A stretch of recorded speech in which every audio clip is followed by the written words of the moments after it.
అందరికీ హాయ్ అండి. నేను రెగ్యులర్‌గా చేసే మా ఇంట్లో చికెన్ దమ్ బిర్యానీ మీతో పాటు షేర్ చేసుకోబోతున్నానండి. బిర్యానీ రైసు పొడి పొడిగా, అలాగే పీసు చక్కగా మసాలాలతోటి మంచిగా మ్యారినేట్ చేసి, మంచి రెస్టారెంట్ స్టైల్‌లో ఉండే ఈ బిర్యానీని మన ఇంట్లోనే ఈజీగా చేసుకోవచ్చు. అది మీతో షేర్ చేసుకోబోతున్నాను. చాలా సింపుల్‌గా ఉంటుంది. వీడియో నచ్చితే చివర్లో ఒక లైక్ చేసి వెళ్ళండి. అయితే నేనిక్కడ బిర్యానీ కోసం లెగ్ పీసులు తీసుకున్నానండి. కేజీన్నర వరకు లెగ్ పీసెస్ వచ్చినాయంట. తర్వాత రైస్ వచ్చేసి కేజీ. 2 కేజీలన్నర బిర్యానీని తయారు చేయబోతున్నాను. ఇక్కడ బిర్యానీ కోసం లెగ్ పీసులు ఫస్ట్ మా పుల్లటి మజ్జిగ లేదంటే పసుపుతోటి నీట్‌గా 2 సార్లు బాగా వాష్ చేసేసుకున్నాను. నేనైతే పుల్లటి మజ్జిగ ఉంటే వేస్ట్ చేయకుండా ఇలాగా చేపలు గానీ, లేదంటే నేను ఇలా చికెన్ గానీ కడుగుతూ ఉంటాను. నీచు వాసన తొందరగా పోతున్నట్టు అనిపిస్తుంది. ఈజీగా ఉంటుంది. అయితే నేను ఇలా వాష్ చేసేసుకొని పక్కన పెట్టేసుకున్నానండి. తర్వాత బిర్యానీలోకి ఏమేమి వాడుతున్నాననేది మీకు చూపిస్తాను. ఇందులోకి ఒక కేజీ రైసు ముందుగానే 3 సార్లు బాగా కడిగి వాష్ చేసేసి, వాటర్ వేసేసి ఉంచేసుకున్నాను.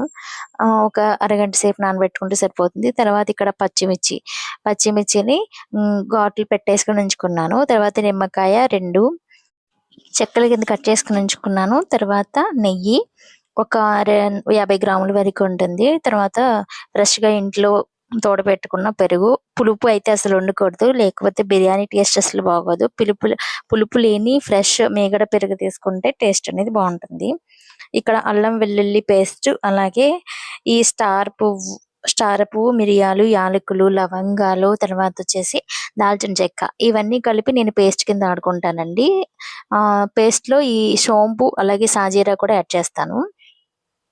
సాజీరా 1 టేబుల్ స్పూను, తర్వాత హాఫ్ టీ స్పూన్ వచ్చేసి ఈ సోంపు ఇవన్నీ కూడా పేస్ట్ ఆడేసుకుంటాను. ఇంకొక పక్కన ఈ మసాలాలైతే బిర్యానీ రైస్ ఉడికించుకున్నప్పుడు నేను బిర్యానీ వాటర్‌లో వేస్తాను. బిర్యానీ ఆకు, తర్వాత వచ్చేసి జీడిపప్పు, తర్వాత పసుపు, కారము, అలాగే 2 టేబుల్ స్పూన్స్ వరకు ధనియాల జీలకర్ర పౌడర్ ఇవి తీసుకున్నాను. స్పైసెస్ అయితే చాలా తక్కువగా ఉంటుంది. బాగా కారం ఘాటు అయినదైతే కొంచెం కారం తక్కువ వేసుకుంటే సరిపోతుంది. లెగ్ పీస్‌లు మ్యారినేట్ చేసుకోవడానికి అల్లం వెల్లుల్లి, అలాగే కొంచెం గరం మసాలా పేస్ట్ కింద ఆడేసి వేస్తానండి. ఇప్పుడు ఇవి చూపిస్తున్న నల్ల యాలుక, మిరియాలు, అలాగే యాలకులు, దాల్చిన చెక్క ఇవి ఉన్నాయి కదా! ఇవన్నీ పౌడర్‌ల కింద ఆడేసుకొని బిర్యానీ ప్రిపేర్ చేసేటప్పుడు పౌడర్ వేస్తాను. ఇప్పుడు లెగ్ పీస్‌లు మ్యారినేట్ చేసుకోవడం కోసము లెగ్ పీసులు కడిగేసి పెట్టేసుకున్నాము కదా! దీనిపైన ఉన్న జిగురు లాంటిది, తోలు లాంటిది తీసేసేయాలి. అప్పుడు నీట్‌గా ఉంటుంది. నీచు వాసన రాదని నేనెప్పుడు కూడా ఉంచను.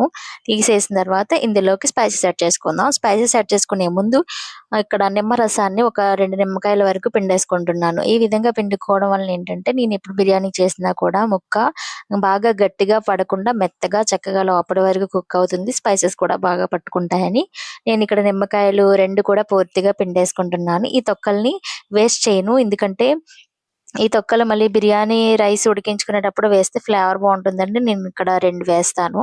ఈ ఈ నిమ్మరసం ముక్కలకి బాగా పట్టేంత వరకు ఫస్ట్ పట్టించేసుకుంటున్నాను. లెగ్ పీసులకి కావాలనేసి ఇక్కడ స్కిన్ ఉంచానండి.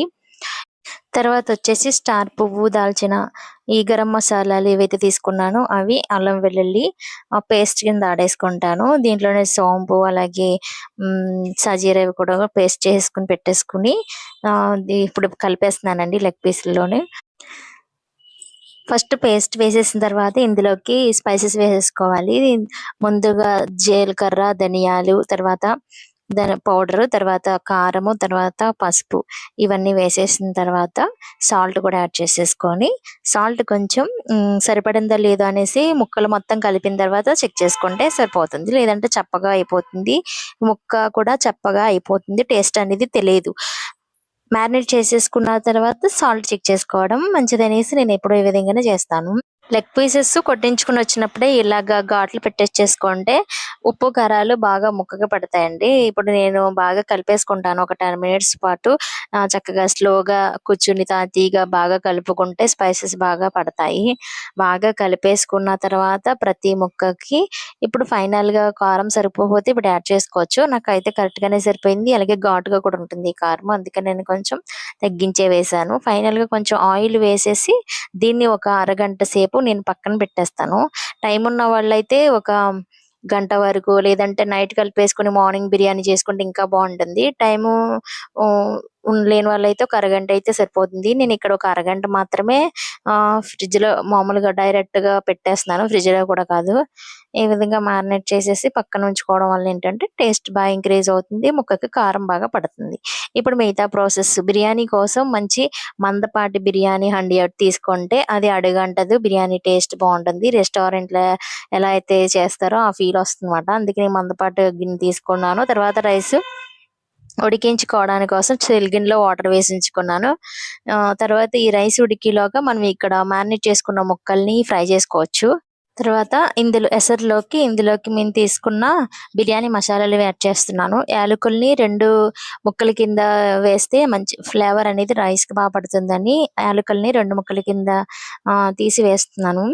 తర్వాత బిర్యానీ ఆకు ఇందులోనే కొంచెం సాల్ట్ కూడా యాడ్ చేస్తాను. కొంచెం మరిగిన తర్వాత లాస్ట్‌లో యాడ్ చేస్తాను. ఇప్పుడు బండీలు ఒక 5 టేబుల్ స్పూన్స్ వరకు చక్కగా ఫ్రెష్‌గా ఆనిచ్చిన గానుగు వేరుశనగ ఆయిల్ వేసుకుంటున్నాను. బిర్యానీ టేస్ట్ మారకుండా ఉండాలంటే మంచి నూనె తీసుకోవాలి కదా! ఈ నూనె బాగా హీట్ ఎక్కిన తర్వాత స్లైసెస్‌గా కట్ చేసుకున్న అర కేజీ వరకు ఉల్లిపాయ స్లైసెస్‌ని వేసేసుకొని కలుపుకుంటూ వీటిని బ్రౌన్ కలర్ వచ్చే వరకు ఫ్రై చేసుకోవాలి. బ్రౌన్ ఆనియన్స్ ఫ్రై చేసుకున్నప్పుడు పక్కనే ఉండి ఇలా కలుపుకుంటూ ఫ్రై చేసుకుంటే తొందరగా ఫ్రై అయిపోతాయండి. అన్నీ ఈవెన్‌గా ఫ్రై అవుతాయి. ఇందులో సాల్ట్ అయితే వేయట్లేదు. నేను ఈ విధంగా ఫ్రై చేసేసుకున్నాను. ఒక 10 మినిట్స్ వరకు నాకైతే టైం పట్టింది. ఎక్కువ ఆయిలేస్తే బిర్యానీ ఎక్కువ ఆయిల్ అయిపోతుందనేసి ఈ హండీ అయితే పెద్దగా ఉంది కదా! ఈ ఆయిల్ అయితే ఎక్కువగా కనిపించట్లేదు గానీ నేను చాలా మట్టుకు ఆయిలేసాను. ఇప్పుడు ఫ్రై చేసుకున్న బ్రౌన్ ఆనియన్స్‌ని వేరే గిన్నెలోకి తీసేసుకొని ఈ మిగతా ఆయిల్‌లో జీడిపప్పుని ఫ్రై చేసుకుంటాను. ఇది కూడా మంచి క్రిస్పీగా బ్రౌన్ కలర్ వచ్చే వరకు ఫ్రై చేసుకుంటే బిర్యానీ తిన్నప్పుడు అక్కడక్కడ కూడా ఈ పలుకులు తగిలి మంచి టేస్టీగా అనిపిస్తుంది. అందుకే బ్రౌన్ కలర్‌లో వచ్చేంత వరకు ఫ్రై చేసుకున్నాను. తర్వాత ఈ లెగ్ పీసెస్‌ని వన్ బై వన్ వేసేసుకోవాలి చక్కగా. ఆయిల్‌లో వేసేసుకున్న తర్వాత టర్న్ తిప్పుకుంటూ వీటిని చక్కగా ఫ్రై చేసుకోవాలి. వేసిన వెంటనే తిప్పకూడదు. కొంచెం సేపు ఫ్రై అయిన తర్వాత గరిటె పెట్టుకొని టర్న్ తిప్పుకుంటూ వీటిని ఒక 10 మినిట్స్ పాటు ఫ్రై చేసుకోవాలంటే నీళ్ళని కూడా పోయి ఆయిల్ వస్తుంది కదా! అంతవరకు కూడా వీటిని ఫ్రై చేసుకోవాలి. ఇలా ఎక్కువ సేపు ఫ్రై చేసుకుంటే టేస్ట్ అనేది ఇంక్రీజ్ అవుతుంది. కలుపుకుంటూ దగ్గరే ఉండాలి. ఇది నేను సిమ్‌లో పెట్టుకొని ఫ్రై చేసుకుంటున్నాను. ఈ విధంగా ఫ్రై చేసుకోవడానికి నాకు 15 మినిట్స్ వరకు టైం పట్టిందండి. తర్వాత లెగ్ పీసులు మ్యారినేట్ చేసుకోగా మసాలా ఉంటుంది గదా! దీంట్లో యాడ్ చేసేసాను. తర్వాత ఇంట్లో తోడపెట్టుకున్న పెరుగు ఒక పావు లీటర్ వరకు వేసేసాను. తర్వాతే ఇందులో మనం ముందుగా ఫ్రై చేసుకున్న బ్రౌన్ ఆనియన్స్ కూడా వేసేసి హ్మ్. దీనిని బాగా కలిపేసుకోవాలి. పుల్లగా పెరుగైతే ఉన్నదంటే బిర్యానీ టేస్ట్ మొత్తం పోతుందండి. ఇందులోనే కొంచెం సాల్టు, బ్రౌన్ ఆనియన్స్ తర్వాత పచ్చిమిర్చి స్లైసెస్‌గా కట్ చేసుకున్నవి వేసేసి మరొకసారి బాగా కలిపేసుకొని మూత పెట్టేసుకొని సిమ్‌లో పెట్టుకొని ఉడికించుకోవాలి. ఇలా ఉడికించుకుంటే ఈ బ్రౌన్ ఆనియన్స్ చక్కగా మెత్తగా అయిపోయి పెరుగు కూడా చక్కగా ఉడుకుతుంది. ముక్కలకు కూడా బాగా పడుతుంది. నేనిక్కడ సిమ్‌లో పెట్టేసి మూత పెట్టేసి నేను రైస్ ఉడికించుకొని దీంట్లో దమ్ వేసేసుకుంటాను. ఇప్పుడు రైస్ బాగా మరిగిపోతున్నాయి. ఇందులో నిమ్మకాయ పిండుకున్న చెక్కలున్నాయి కదా! అవి ఏసేసి ఒక 2 మినిట్స్ పాటు ఉంచేసి తీసేస్తాను. సాల్ట్ కూడా సరిపడిందో లేదో ఇప్పుడే చెక్ చేసుకొని రైస్‌ని ఉడికించుకుంటే టేస్ట్ అనేది బావుంటుంది. లేదంటే చప్పగా బాగోదండి బిర్యానీ అయితే. ఇప్పుడే టేస్ట్ చూసుకొని నేనైతే ఇంకా రైస్ దమ్ వేసేద్దామని నిమ్మకాయ తొక్కలు కూడా తీసేసాను. ఫైనల్‌గా ఉడికిపోయింది రైసు. ఇప్పుడు లేయర్ కింద ఈ రైస్‌ని తీసేసుకొని వేసేసుకుంటమే. రైస్‌ని లేయర్ కింద వేసేసిన తర్వాత కొంచెం 50% రైస్ వేసేసిన తర్వాత దీంట్లో పచ్చి కారం గాని, మన ఇంట్లో ఉన్న కారాన్ని యాడ్ చేసుకుంటే రైస్ కొంచెం కారంగా ఉంటుంది. కారం ఇష్టపడని వాళ్ళు ఈ విధంగా వేసుకుంటే ఫ్లేవర్ అనేది తెలుస్తుంది. తర్వాత నేను ఆయిల్ కూడా వేసాను 1 టేబుల్ స్పూను. తర్వాత మళ్ళీ లేయర్ లేయర్ కింద రైస్ వేసేసాను. అలా ఫైనల్‌గా వేసేసిన తర్వాత నేను దోసలు వేసుకునే పెనాన్ని బాగా హీట్ చేసుకున్నాను. ఈ హీట్ చేసిన పెనం పైన నేను బిర్యానీ హండీ పెట్టి ఒక 10 మినిట్స్ పాటు హై ఫ్లేమ్‌లో పెట్టి ఉడికించుకోవాలి. ఈ 10 మినిట్స్ పాటు బాగా ఉడికి ఆవిరి బయటకొస్తుంది అనగా స్టవ్ ఆఫ్ చేసేసి చెక్ చేసుకోవాలి. ఒకవేళ ఉడకపోతే మళ్ళొక 5 మినిట్స్ పాటు ఉడికించేసుకొని ఆ హీట్‌కి ఉడికిపోతుంది. కింద ఉన్న పెనం హీట్‌కి ఉడికిపోతుంది కాబట్టి స్టవ్ ఆఫ్ చేసుకుంటే సరిపోతుంది. నేనిక్కడ మూత పెట్టేసి పైన బొరబాటి పెట్టేసి స్టీమ్ చేసేసుకుంటున్నాను. బయట లోపల నుంచి స్టీమ్ ఒక్కసారిగానే వస్తూ ఉంటది. అది గమనించి మనం ఆఫ్ చేసేసుకుంటే 10 మినిట్స్ సరిపోతుంది. నేను ఈ విధంగానే స్టీమ్ చేసేసుకుంటున్నాను. ఫైనల్‌గా ఉడికిపోయిన తర్వాత నేను అప్పుడు ఫైనల్‌గా కొత్తిమీర, నెయ్యి ఇవన్నీ వేసుకుంటానండి. రైస్ అయితే చక్కగా ఉడికిపోయింది. అప్పుడు నేను రైస్ ఉడికిందో లేదో చెక్ చేసుకున్న తర్వాత ఇందులోకి నెయ్యి, చిన్నగా కట్ చేసుకున్న కొత్తిమీర, జీడిపప్పు, ఫ్రైడ్ ఆనియన్స్ వేసేస్తున్నాను. వేసేసి మళ్ళీ మూత పెట్టేసుకొని ఆ పెనం హీట్‌కి చక్కగా మగ్గనిచ్చేసుకోవాలి. మరి ఒక 5 మినిట్స్, 10 మినిట్స్ అలా వదిలేసాను. వదిలేసిన తర్వాత దీన్ని మూత తీసేసి చక్కగా వేడివేడిగా సర్వ్ చేసేసుకుంటే సరిపోతుంది. కింద మంట ఏమి పెట్టవసరం లేదండి. బిర్యానీ చేసుకోవడానికి కొంచెం టైం హెచ్చించాలి. అలాగే ప్రాసెస్ కూడా నీట్‌గా చేసుకోండి. బిర్యానీ చాలా సింపుల్‌గా అయిపోతుందండి. ఇక్కడ బిర్యానీ అయిపోయిన తర్వాత రైస్ చూపిస్తున్నాను చూడండి. చాలా పొడి పొడిగా చక్కగా 100% పర్ఫెక్ట్‌గా ఉడికిపోయింది.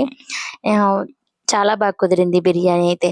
ఈ రెసిపీ మీకు ఎలా అనిపించిందో అనేది ఒక్కసారి కామెంట్ చేయండి. అలాగే నా ఛానెల్ సపోర్ట్ చేసిన వారవుతారు. ఒక లైక్, సబ్స్క్రైబ్